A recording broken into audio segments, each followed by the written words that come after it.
New Thought Media Network.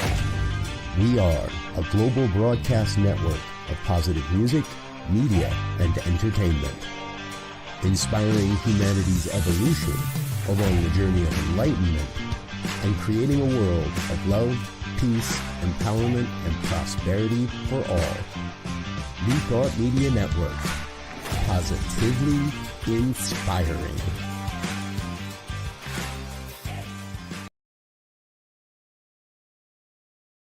Welcome to Girls Behaving Metaphysically. Your hosts are two girls who believe that life is awesome, that laughter heals, and that it's possible to find deep spiritual insights in everyday experience.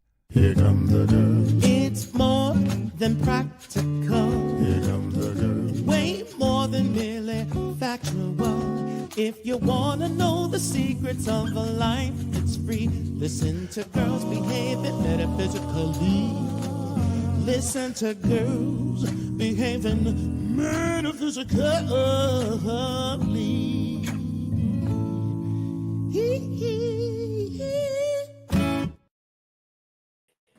Hello, and welcome to Girls. Hello.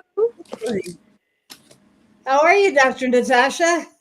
Yeah, I'm okay. Just got my kids out the door to school, so I'm all right. What about you? All right is good sometimes, you know. Yeah. All right is baseline, so I'm good with baseline these days. How about you? How are you? I'm good. Just, I'm having one of those days. You know those days where you're like, all right, I'm gonna get so much done. You've got the list, you're ready, and like every turn I take, it seems like I don't get anything done. Like the phone rings, or I go back, something else happens, and something falls off a shelf and breaks, and it's just one of those all roads lead to nothing days.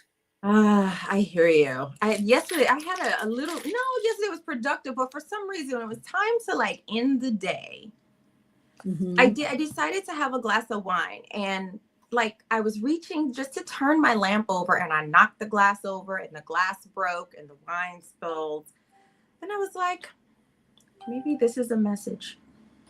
Maybe it's not a message. Maybe nothing is anything. That's how I ended my day. So when I say baseline, I'm like, I'll take baseline. Yeah. Well, I know that's what I mean. It's one of those things where all roads lead to nothing.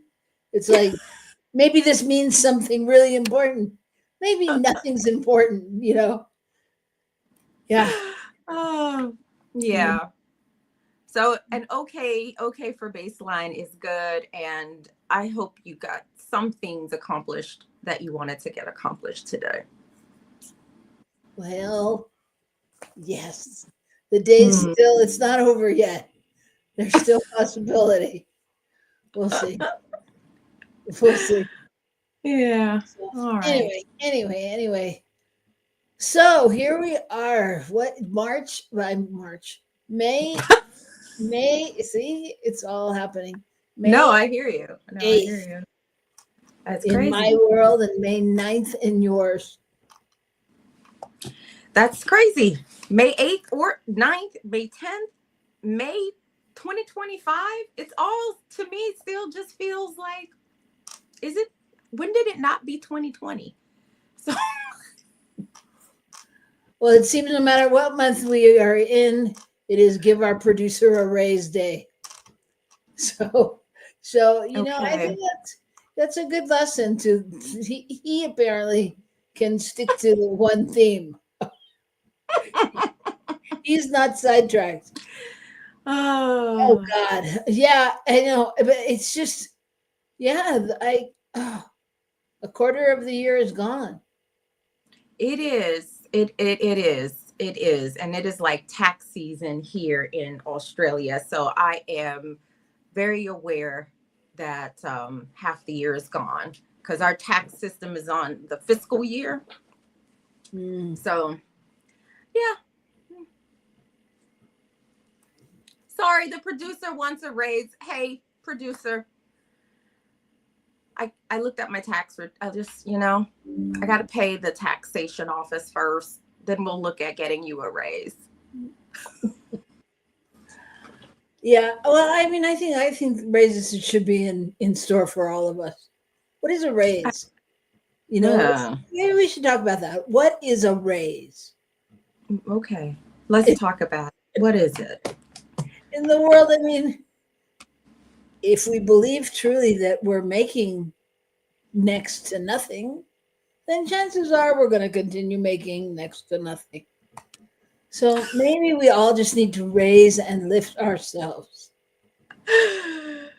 I know what my accountant told me. Okay, Natasha, no more passion projects. You can't do it.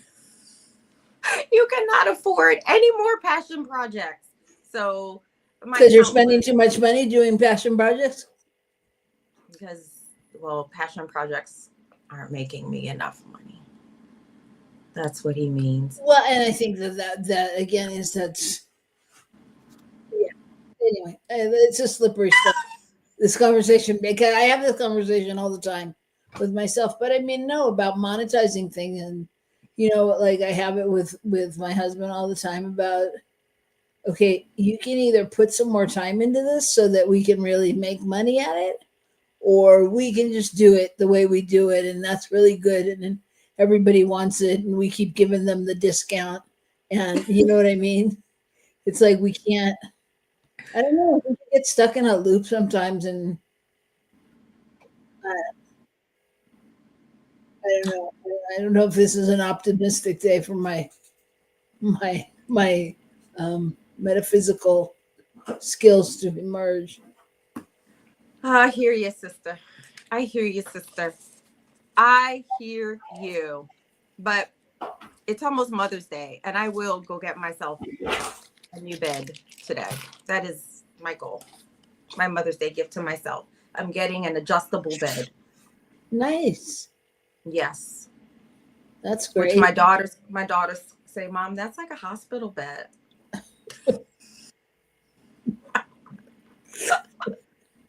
So, well, yeah, and Mommy doesn't want to have to go to the hospital. And Mommy doesn't want to have to go to the hospital. Yeah.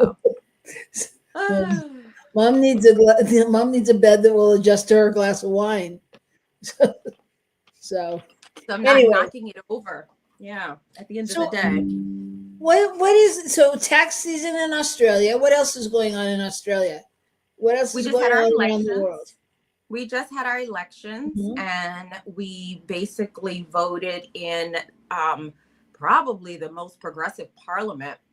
And that was so not on the horizon. Just a couple months ago, they thought this guy named Peter Dutton, leader of the Liberal Party, the Liberals here, the Conservatives, but he had a nickname called Timu Trump, right? The cheap version of Trump. And he was going to win, but he lost miserably. And so we have our version of the Democratic Party staying in power. And I think we even got more Green candidates voted in. So that, because we actually have quite a few parties, like we have two main parties. I'll usually vote Green. I vote Greens usually. And then we do ranked choice voting. So we have to vote like 1 through 6. So every, it's all apportioned. So you can vote for our version of the Democrat and our version of, I guess, would be the progressive. And they still, if they come out like the top 3, they still get voted. And so we have a nice number of Greens represented in our parliament with the leading being our version of the Democrats. So yeah, so that was good. That sounds good. Yeah. And voting is just like super straightforward. It's like so easy here. I'm so grateful. Yeah. What makes it different? Yeah. Well, Well, there's no like ID, no voter ID, none of that stuff. You just sort of rock up. Oh my God, I'm using Australian phrases.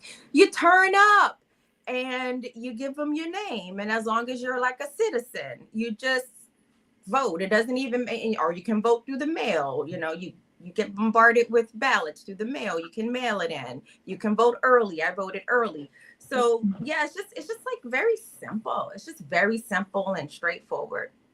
And even if you show up in like a district that you don't actually live in, but you want to vote, it's fine. They have like a line for those people, and then like a line for the people who, you know.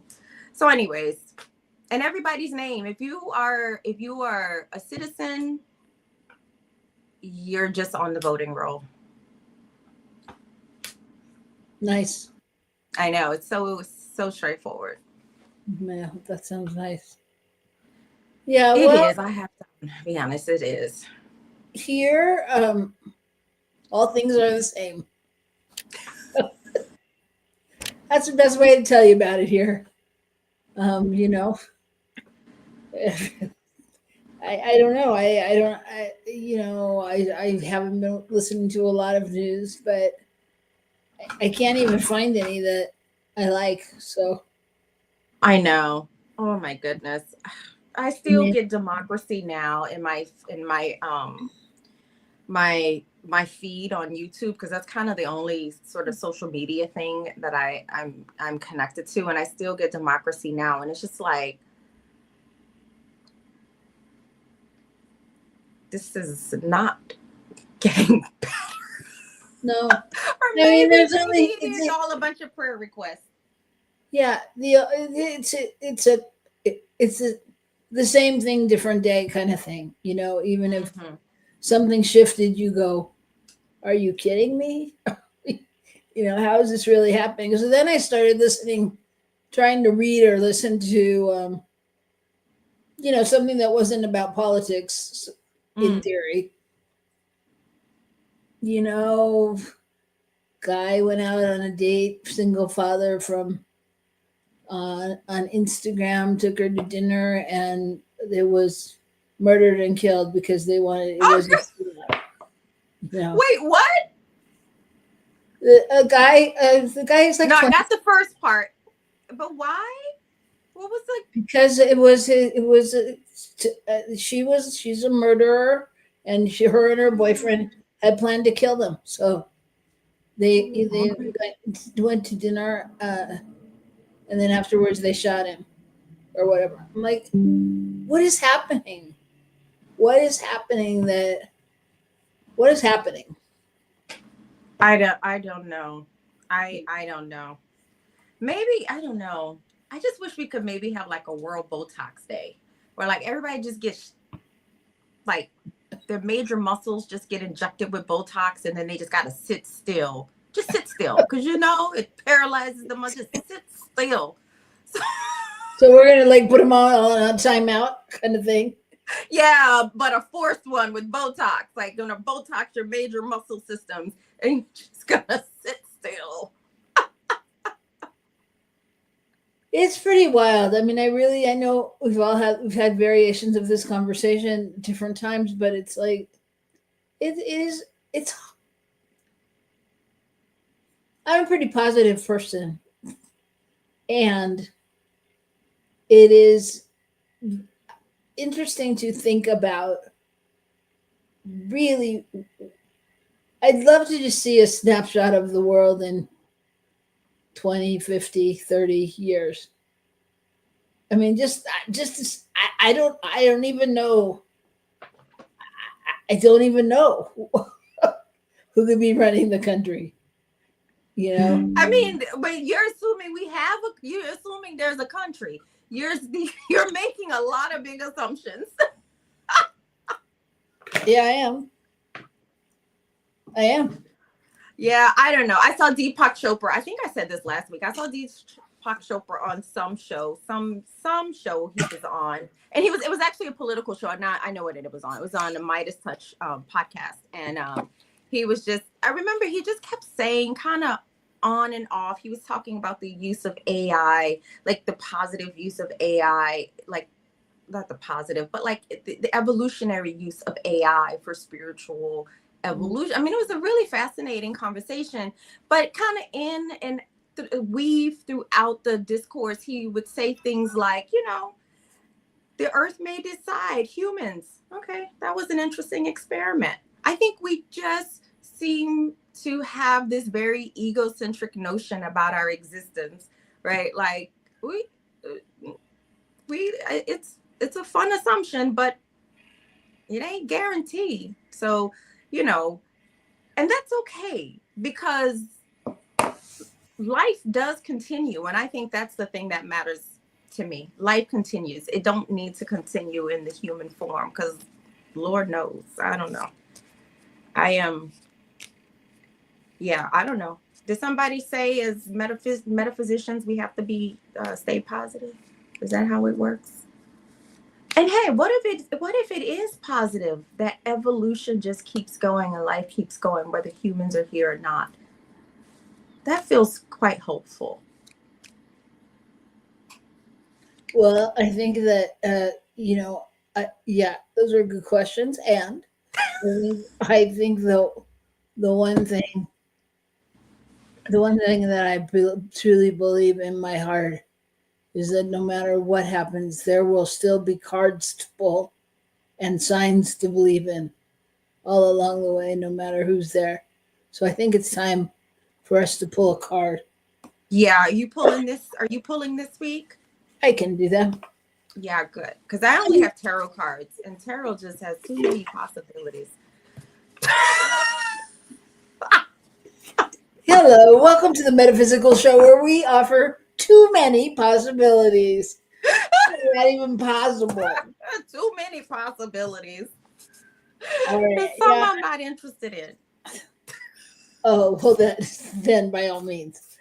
So this is our segment where we pull a card to give us a sign, to speak to us, to tell us about what's happening, where to go, what to think, what's being called forth or seeking to emerge for us, and figure out how it relates to all this world shenanigans.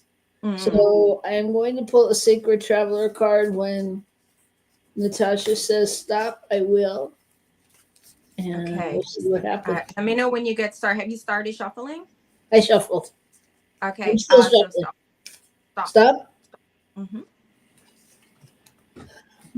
Oh. All right. Okay. This is Vast Vistas. Can you see it? Okay. What does it say underneath? Expand your horizons. Okay.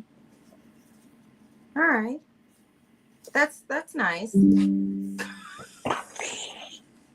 Come on, dig a little deeper. No, I'm saying it's nice. I mean, yeah, look, I can take that in two ways. It's funny because on the one hand, I just made a decision that I didn't want to travel this past year, and I haven't felt any inclination to want to travel. I feel like expanding my vistas has been more of an internal process over the last year. But my oldest daughter, we just got her genealogy on her paternal line, and her ancestors are connected to New Caledonia. So we're able to trace back as far as, hang on, I think I have it right here. Did I bring it in here? Here we go. So we were able to trace her ancestry back to 1846 to New Caledonia. No, 1838, New Caledonia. Mm-hmm. So we've decided to take a family trip to New Caledonia. So I will be expanding my vistas and my horizons. And how far is that? I mean, what kind of a trip? It's a part of Melanesia. So it's like, down here in the South Pacific. So, yeah. Okay. Yeah, most people, I don't know. Most people do. I was like, even when I was like New Caledonia, I was like, what? I'm pretty, well traveled, I think. And even I had to think for a minute, where is New Caledonia? You know, and then like it was great because we ended up doing, like, we watched a documentary on it. It's one of the few French colonies in the South Pacific. Well, I guess no, that's not true, because there's also Tahiti is like a French colony, as a former French colony. But anyway, so yeah, we're gonna take a little trip to New Caledonia. Okay, Yeah. that sounds exciting. So let me read you about the card. Yep. Expand your horizons. See the world around you in new ways. This is not a time to think small. It's an exciting time for you. You may find travel or new adventures in your future. Think outside the box. Ideas and projects that you've been contemplating are now moving toward manifestation. Unconventional relationships may flourish. Take time to nurture your dreams, for big changes are ahead. The sacred traveler wants you to know, as the traveler steps out of the woods, the pathway winds up to a high point with a vast vista. The traveler can see it all directions and knows that all things are possible. New and wondrous paths are ahead. The traveler can choose any direction to journey. Get ready for a joyous, expansive journey. Take deep and full breaths. Each breath forms. Sorry, I can't see this. Each breath affirms that you're in an expansive place of life.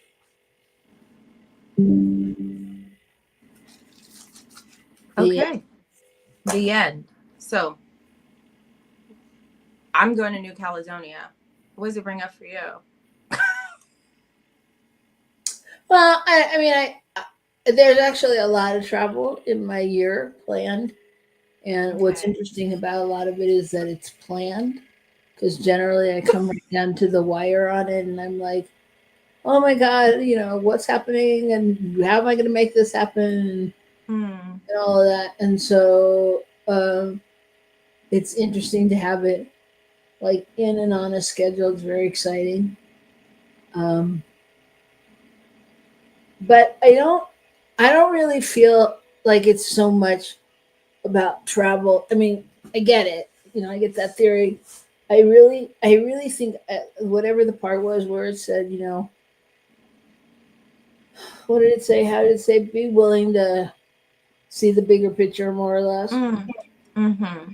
You know what I mean? I think, I don't know. I mean, I would consider you a person who likes to travel, a world traveler, regardless of how much of the world you've seen. You've traveled a lot and you enjoy it. And, and I feel the same. I enjoy traveling. And I think so much of the time when we do travel, it is about being open to a new experience that may not be anything like what we ever have. Yeah, it's so true. That's so true. I got an email this week, earlier in the week, and it was from when I came and I visited you in the United States, not last year but the year before, but a part of my visiting you was that I went to the Gaia-sphere for that intensive workshop with Michael Beckwith, And I filmed an interview with Gaia while I was there. And someone sent me an email on my my business website and was like, "Oh, I'm in Australia and I can actually read it. So funny. The person is traveling right now on doing spiritual travels, but saw me on that Gaia special, and wants to connect when she gets back to Australia." So it's just interesting. I don't know. It just seems tied in, and it is like a lot. I didn't expect to do a sit down interview with Gaia when I was there. It wasn't a part of the plan. Right. Not, you know, so much in going and traveling, you know, is being open to new experiences, but also not needing to know what those experiences like, I don't need to know what they mean. I don't know if this is a phase of life. Like, I don't know, when you reach this age, you know, like you get to this part of life. I don't know. I'm at this point where I don't really need to know all the time what a thing means, you know? And so, or what's going to come of it, or will like there, maybe nothing comes of it. I don't even know that it's like we're just on this journey. We're on this we're having an experience, and when we expand our horizons, I think it's one of the things we open ourselves up to. And the more we can sort of like release expectation, I feel like the more like joyful our surprises can be. I would agree with that. I mean, I'm, you know, for me, life is a game, you know, and I am constantly entertaining myself. And me pulling a card and thinking, oh, this means this. I'm well aware that I don't know. I don't know what anything means. I'm just making things up that, you know, I'm from MSU. That's all I do all day is make things up about, oh, look, that flower is blooming right now. And it's the only purple one amidst all the white ones. What does that mean? You know, it's like, I just think I feel like I'm literally like keeping myself entertained. I mean, yes, sometimes I believe what I say, but other times I think, you know, what do we know? How on earth could we know? Yeah. How can we know? Do you ever notice, Robyn, though, like when you really like rest, like, I don't know, find that quiet place, or not find it, but just experience it or realize that really quiet place at the center of our being? It's like, I don't even need to know. Like, I don't even like, actually, I don't want to know, because I feel like I'd interfere. So just like, meaning my small ego self will just interfere. So yeah, it's just interesting. Yeah, but that's what I totally agree. That's what I'm saying. It's not, I don't know that, yeah, like you said, maybe it has to do with age, maybe, you know, or experience or whatever, but I don't know that I ever need to know. It's not like I really like come looking for an answer as much as I'm entertained by how it makes me think, or what, you know, what comes through. But I mean, I think, yeah, like you said, if we're in the zone, if we're being, you know, true to ourselves, and, you know, there is a point at which, for me at least, that I just breathe and allow the next movement to happen, right? Knowing that it can only be the right movement. Yeah, it can be scary, but it's true. No, there's just the truth to it. You know, on my walk yesterday, I try to, like, because I don't really dance anymore, because like I mean, I dance alone in my house, but I don't do lots of social dancing, because like the culture of social dancing is like an evening activity. And I just, besides wanting to go to sleep when evening comes, and just I don't like missing my, like, I want to leave my kids. I don't even know what's going on. I'm in a different phase of life. So whatever. So I don't really social dance anymore. So I walk everywhere now. I think I've said this before. Like I mean, I have a lovely car. It's, you know, but it's the only way I get exercise in. Is like, I like walk everywhere. And yesterday on my walk, I don't know. I had the thought of like, because I was feeling this anxiety rise in my body. And I was like, usually anxiety for me is about, it is usually connected to uncertainty or connected to something in the future. Like it doesn't even have to be a particular thing, but it's usually something in the future followed by something that I'm not going to be happy about, or like it's going to be. So that's what I know anxiety to mean. Even if I'm not sure what it is I'm thinking, it usually stops me in my tracks so that I can get clear of like what I'm thinking. And I couldn't during my walks. I was like, you know what? All I know is everything is fine. I know I am held. I know like all is what it needs to be right now in my world, and everything will work out for my good. Right. And so literally as I was thinking that thought, right, on my walk, I literally found a $20 bill just laying on the path, like just laying on my walking path. Like, and I just picked it up. I put it in the back of my phone. How pretty are the $20 bills in Australia, by the way? Aren't they so colorful? Nice. So anyways, so I found the $20 bill on the path. I was like, okay, that's my little sign, you know? And that's when I go from nothing means nothing to, oh, here's a meaning, right? But then it wasn't. I went to go like take my daughters to go see the bed that I ordered. I only put a deposit down on it because they're quite expensive. And the man was trying to upsell a mattress to me right after that. So, and I was like, yeah, I really would like a mattress, but it's really out of my budget right now, right? It's really out of my budget. And so he was like, well, come back, you know, I'll work out a deal for you. But as we were leaving, because I went to get my daughter a keyboard for her, she's writing this paper. And he was with a customer, and I was like, yeah, no, I don't need to do that. I find my mattress I have is fine. Just get the adjustable bed. That's good enough. Then I get home later that night. I get an email saying like, I got qualified for some special financing that is like 0 APR or whatever for like 2 years or something. And I was like, oh, maybe I can get that mattress. You know, so like everything is just as it's supposed to be. You know what I mean? Like, I don't need to always know or have the certainty. And I think with everything that's happening in the world, particularly the political world that we get sucked into, it's nice to just come back to our little localized experience of our little slice of life. To remember that, yeah, we are connected to something greater. We don't have to know exactly what it is or how it works. I know. Well, yeah, I think that's right. I mean, I think that's the whole point of why we started to do this, was because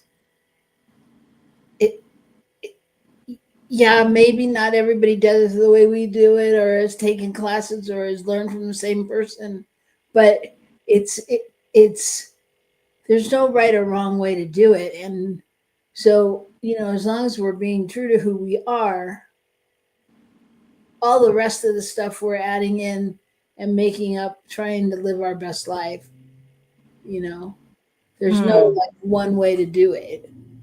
Yeah. You know, and that's why, yeah, you know, some of the most Zen meditations or experiences I had may be picking up dog poop in the backyard, you know, cleaning the yard or doing the dishes, or it doesn't have to look like, you know, sunsets and waterfalls. It's great when it does. Mm-hmm. But can you find sunsets and waterfalls when there's just too much poop in the backyard? You know? So it's like, I think that's the point of the whole thing. It's like, how do we do that? How do we create that for ourselves wherever we go? You know, we don't need a deck of cards. How do we look out and go, you know, oh my God, there's a $20 bill in front of me, you know? So it's like, it's not, we get to make it up. We get to be the architects, the designers, and, you know, and we have a co-pilot that will talk to us and will listen if we listen. Yeah. You know, and this just, it's also just bringing me back to, you know, the Buddhist practice Tonglen. Mm-hmm. You know, where we purposely do not turn away from suffering, but we use our breath as a point of transmutation for the suffering that we witness. And I don't know, I think one of the things that it continues to be a part of my spiritual practice is, you know, how do I acknowledge the suffering in the world that I see and simultaneously witness the beauty in the world that I see? How do I witness the suffering that I experience inside myself and the beauty that I experience inside myself? And I feel like if we don't find ways to like witness and acknowledge that beauty, then I think we're missing, I don't know, it just feels like we don't have to turn away from the suffering to also witness the beauty, I guess is what I'm saying. And I find myself always walking that line. Yeah. Well, I think that's a great question to explore after the break. How do we find ourselves? How do we witness the beauty? What, right? That was your question. How do we witness the beauty and simultaneously witness the suffering? I feel like I've been thinking a lot about the Tonglen, you know, the Tonglen exercise of using the self as a point, the breath as a point of transmutation for suffering. So instead of breathing in the light and breathing out the dark, whatever that crap we do, you know, but like we breathe in the suffering and we breathe out light because we are a point of divine on the planet, right? So we breathe out the light into the world. So anyways, yeah, we can look at that when we come back. Let's do it. So take a break. Right. and get your ideas and thoughts ready to share with us about how we do exactly that. And we'll be right back here in just a minute on New Thought Media Network. Please help us say thank you to our organizational sponsors, including the Hefferland Foundation, Affiliated New Thought Network, International New Thought Alliance, Science of Mind Archives and Library Foundation, Center for Spiritual Living Denver, Center for Spiritual Living Midtown, New Thought Philadelphia, Planned Happiness Institute, Summit Center for Spiritual Living, One Heart Retreats, Center for Spiritual Living on the Lake, Unity Kitchener, Unity Spiritual Center Ottawa, Om Center for Spiritual Living, Satya Center, Begin Within Ministries, Center for Spiritual Living North Jersey, Unity of Savannah, and the Center for Spiritual Living Seattle, as well as all of our individual donors. Thank you for being part of the New Thought Media Network. Please like, share, and subscribe. New Thought Media Network, positively inspiring.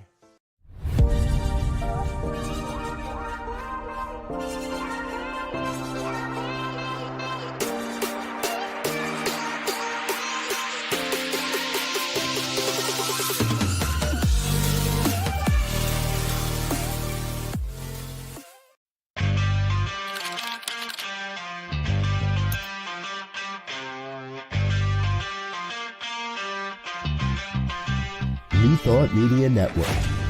We are a global broadcast network of positive music, media, and entertainment, inspiring humanity's evolution along the journey of enlightenment and creating a world of love, peace, empowerment, and prosperity for all. New Thought Media Network. Positively inspiring.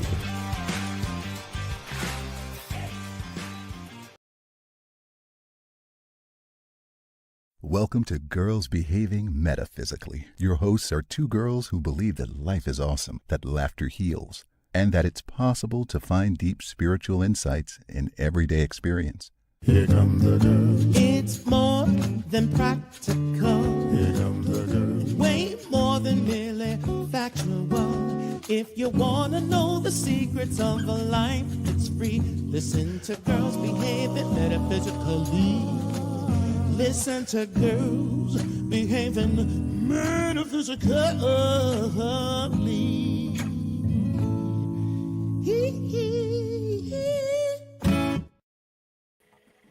And we are back. Thank you for coming back and joining us. I am Robyn Rice Olmsted.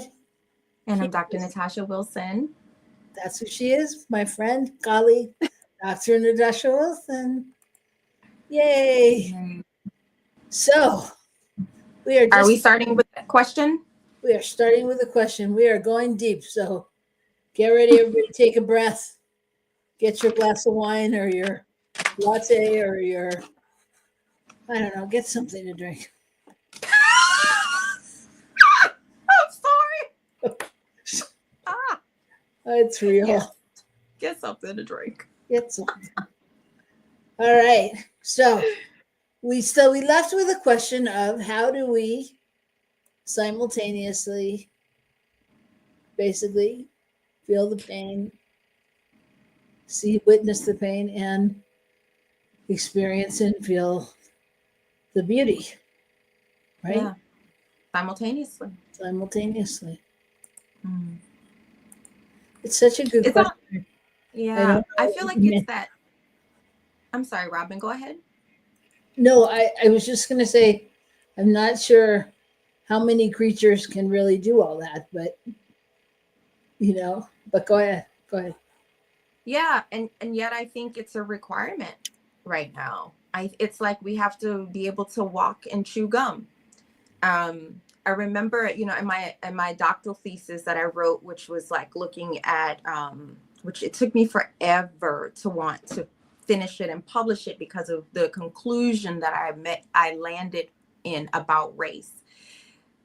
And I remember when I first landed with this conclusion about how we undo or how we heal this thing called racism in the human experience, where I landed just was not popular, and it scared me, the first reactions that I got. And so it took years before I was like, okay, I'm just gonna finish this thing. And this is where I landed. But basically where I landed is we have to learn how to let more than one thing be true at the same time, right? So in the case of my research, it was like, look, we have to be able to find a way to simultaneously acknowledge that this thing that we think we see called race amongst human beings is a farce. It's not a real thing. There's no scientific basis to it. It's a folk science. It's a pseudoscience. There's only one species of Homo sapien, and it's Homo sapien sapien. Yeah, I don't even care if you have a little Neanderthalis that you can like trace in if you're from Iran or from or Germany. I think that's where the highest allele frequency. But this thing we call race is not real. But we must simultaneously be able to deal with the reality that has happened as a result of a belief in this thing, which is the racism. Because we believe in this thing, we have this social reality called racism. And if we can't hold those two things at the same time, then we're screwed, and we can just let it be what it is, right? Like it's just, we have to do that. And without it, we just reify either denialism or we reify a lie, so we have to walk and chew gum at the same time. And so I feel the same. Here we are right, where we are looking at two nuclear countries with nuclear arms basically about to go into a hot war, right? We have this genocide happening in Palestine. We have all these things all this suffering. We cannot bury our heads or turn away from it. So we must find a way to hold that and then also still hold what is beautiful about the human experience. So is it hard? Yes. Is it necessary? I think absolutely.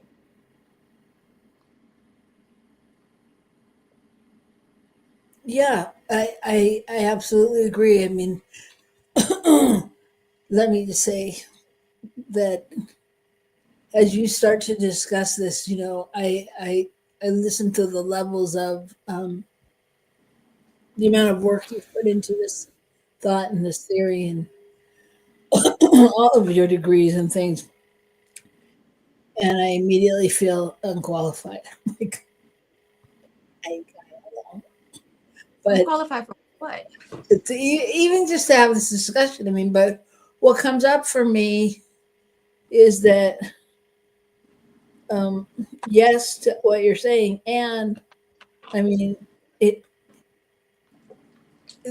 This is where I'm so clear. I mean, this is where it becomes like so clear how many parts of this journey is just such an illusion to me. I mean, because there's all of these things happening, or maybe there's only one thing happening, but and supposedly they're all happening at the same time simultaneously. And how do we manage them, or how do we be amongst them, or I don't know.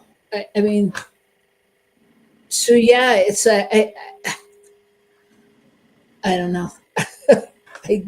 I get lost in that equation. Does that make sense? You know that thing that happens when you drop out. Remember I said that keeps happening. I don't know why that's happening, but it just happened again. So can you say it again, please? Basically, I just said I get lost in the equation, of all the different signs and possibilities, and yeah, and I mean, like, yeah, how do we see? How do we see it? How do we live with the pain and the beauty and all of it at the same time? And then how do we not? I mean, it's all happening. Yeah. That's what yeah. What can we do?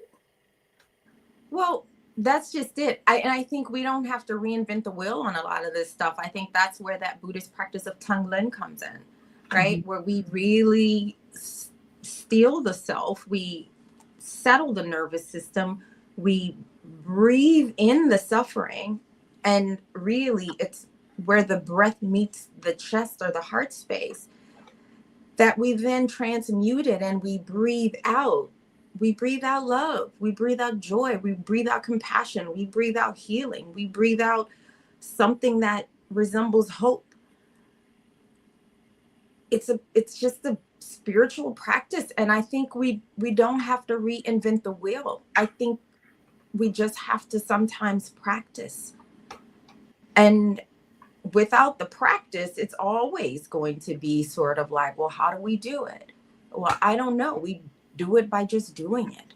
Right. So, we do it by doing it.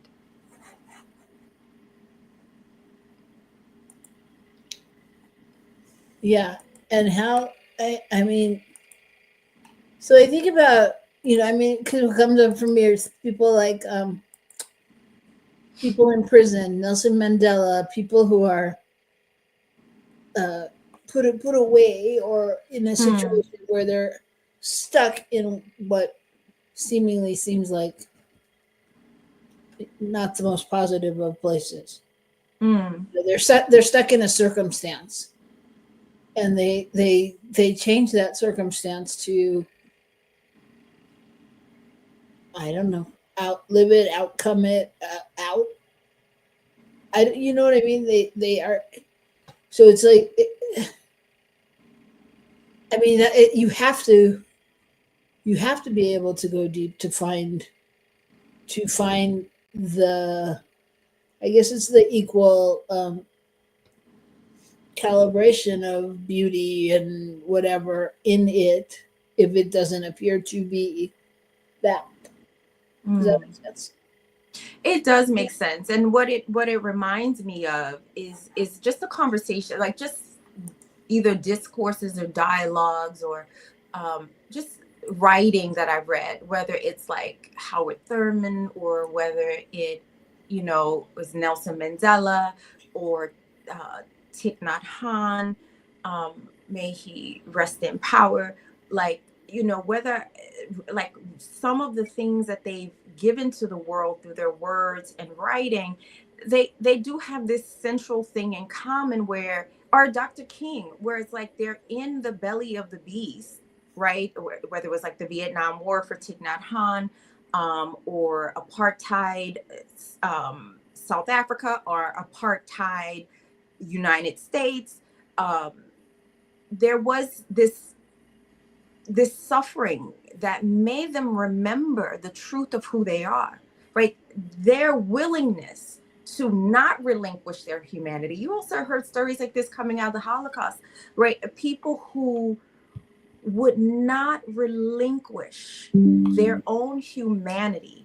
And it was in that, even though these systems and these people were treating them as less than worthy, less than human, they remembered their humanity and found a way to practice from that place. Remember and practice from that place, not perfectly, not always, but as a core principle, right? To not give over their power, their energy, the beauty of their existence that only comes from source energy, that they were able to transmute those environments and those outcomes, and those environments were still lousy, right? And yet the suffering drove them deeper to remember the who and the what that they are. And so, as I'm listening, as I'm sort of listening to what you're saying and reflecting on our conversation, I feel like it is the essence of that practice called Tonglen, right? Where we don't turn away. We turn away from the suffering, it's just a form of denialism, and that, no, we turn to it. We see where that suffering lives in us, and we commit to the transmutation of it. Right. Just in ourselves to begin, because we can't do anything in the world that we don't do here first, Right. Yeah, so we acknowledge it. Yeah. What were you gonna say? No, I was like, I acknowledge it. Sometimes I even have to cradle it to think about Thich Nhat Hanh, the way he used to talk about cradling his anger like a little baby, how, because anger remained like the emotional state that I think was like sort of like imprinted in his system from the reality of the Vietnam War. And so anger was the one, the lesson that he continued to work throughout his lifetime. And often he would talk about treating his anger like cradling it like a little baby. And so I feel like sometimes not just even acknowledging it, I think sometimes we have to actually embrace it. We have to bring it into the fold. We have to bring that disavowed, that part of our humanity that we don't want to acknowledge exist. We have to love on it into integration or transmutation. We say integration in terms of psychobabble, but like in spiritual terms, we love it into the light. We love on it into the light. Yeah. Yeah, I think you bring up a good point too, in that a lot of times it's the places we really don't want to go or talk about, the places where we just want to go, yeah, all good over there, Huh. Yeah. Yeah, I don't know. Thinking about this is also making me think about there's a new pope, and I mean I haven't been a practicing Catholic for like a very long time, but you know I remember the pope who just passed. One of the things that he did was he washed the feet of so many people, but he washed the feet of female prisoners in an Italian prison. But he like he washed their feet. Like you can't wash the feet of someone if you're gonna deny their suffering, right? Like it's almost like you have to be willing to sit with and embrace that suffering.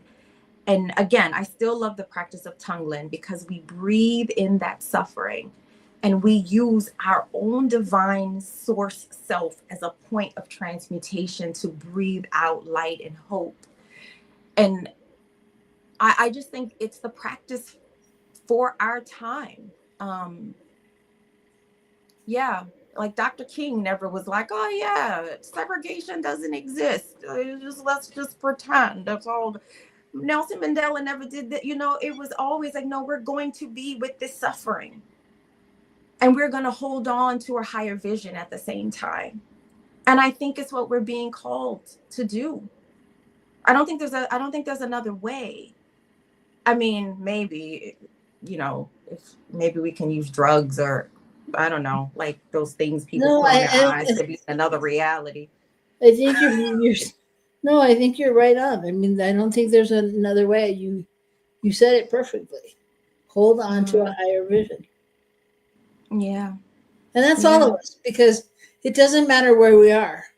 It doesn't matter what point of the game we're at or our studies or whatever. My vision may be different than your vision, you know, but if we're all reaching for a higher vision, something's going to come together in a new and beautiful way.